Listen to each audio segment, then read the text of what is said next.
There are very few myths which are so universally present in every culture like that of the giants. I can maybe think of two others, dragons and the Great Flood. What if I told you that, according to the members of the first expedition which managed to first circumnavigate the earth, they have seen giants with their very own eyes?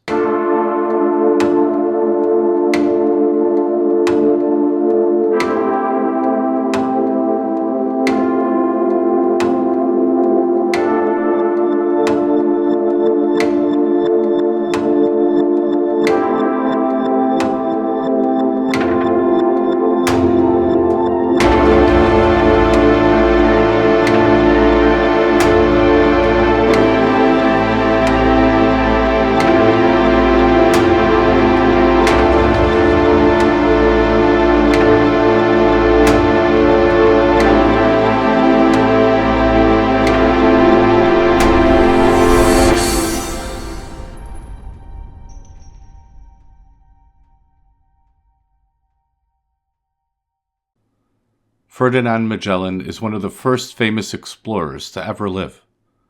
Back in the day, the expedition to circumnavigate the Earth started with his leadership, and it included 5 ships and 240 men. Antonio Pigafetta was one of these men. He was an Italian scholar, and he was among the 18 who managed to successfully complete this journey. He was the man who wrote the ship's journal, which is the primary source we have regarding this expedition. Later, he published a book titled The First Voyage Round the World, where he wrote down what happened throughout the journey. Everything you are about to hear in this video is straight from this book. I also linked the book in the description of this video in case anyone wants to read it. After the expedition set sail from Sevilla, it reached the shores of Brazil, and then it turned south. Pigafetta wrote in his book that this land is inhabited by a tribe of cannibals whom years ago ate the Spanish explorer John de Sola and the members of his expedition. After they docked at this place, one of the members of this tribe approached their ships to inquire about their arrival, while his friends hauled away all their belongings kept on the shores. Magellan described this man as tall as a giant and as loud as a bull. Moreover, he wrote that these people could travel more distance in one step than the Spaniards could do in a jump. Magellan tried to chase them with little success. They continued their journey southward. Pigafetta wrote that at around the 49.5 longitude, or somewhere around there, they stopped at a natural harbor to wait out the winter. It took them 5 months. 2 months passed fairly uneventfully until one day they spotted a naked, painted, dancing giant on the beach. Magellan, as the brave leader, decided to go there himself. And by that, I mean he sent one of his sailors to contact the creature. After the sailor approached the giant, he tried to mimic his singing and dancing, which the giant took as a friendly gesture. After this, the sailor led the giant into a small nearby island where Magellan and a few of his men waited. Pigafetta was there too. He described the giant with the following words, quote, "He was so tall that the tallest of us only came up to his waist. However, he was well built. He had a large face, painted red all around, and his eyes were also painted yellow around them, and he had 2 hearts painted on his cheeks. He had but little hair on his head, and it was painted white." Close quote. If this description is accurate, then that means this person had to be between 3 and 4 meters tall, or around 10 to 13 feet tall. Moreover, Pigafetta wrote that his clothing was made of the skin of an unknown animal. He describes the animal, and it's pretty obvious that he's talking about a llama or an alpaca. The giant was also carrying a curved bow with feathered arrows.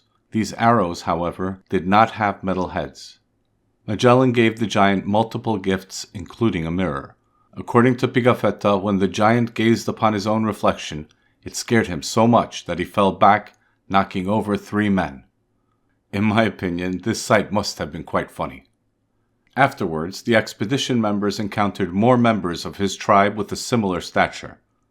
Pigafetta wrote the following of their women, quote, "These women are not as tall as the men, but they are very sufficiently large.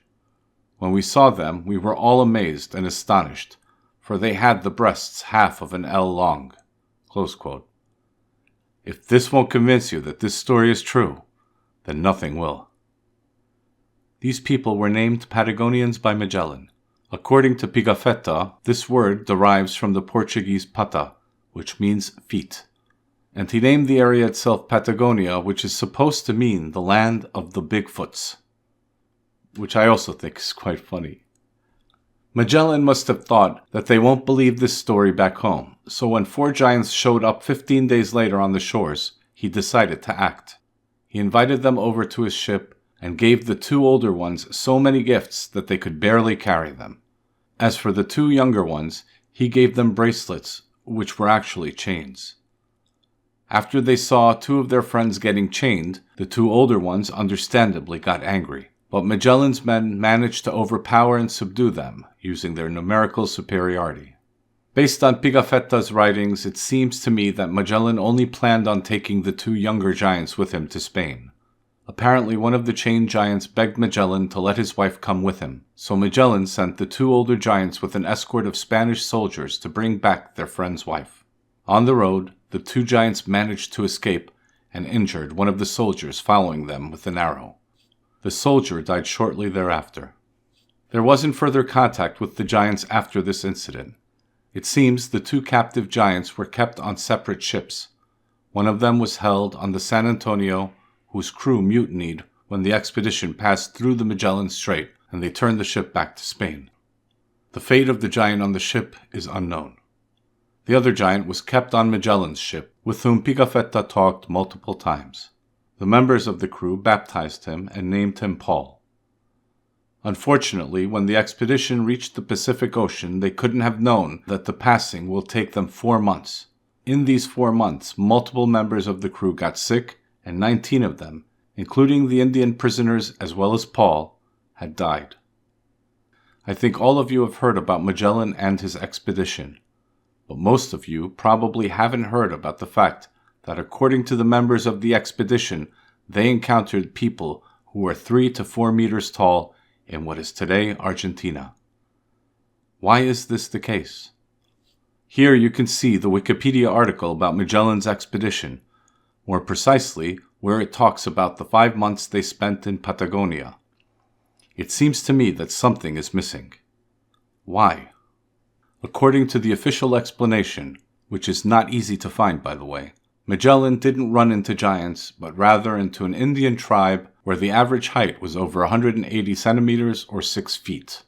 And these comparatively short Europeans later exaggerated their height to around 3 to 4 meters tall. I, of course, don't consider these explanations valid, to say the least. Even if Magellan's crew was mostly made up of dwarfs, I find it hard to believe that the tallest of them would only reach the waist of someone who's around 190 centimeters tall. Of course, Pigafetta could be lying or exaggerating.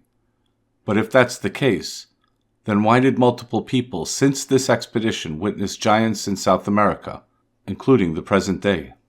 But I will talk about those in a future video. As always, if you had any paranormal experience which you would like to share, please write us an email.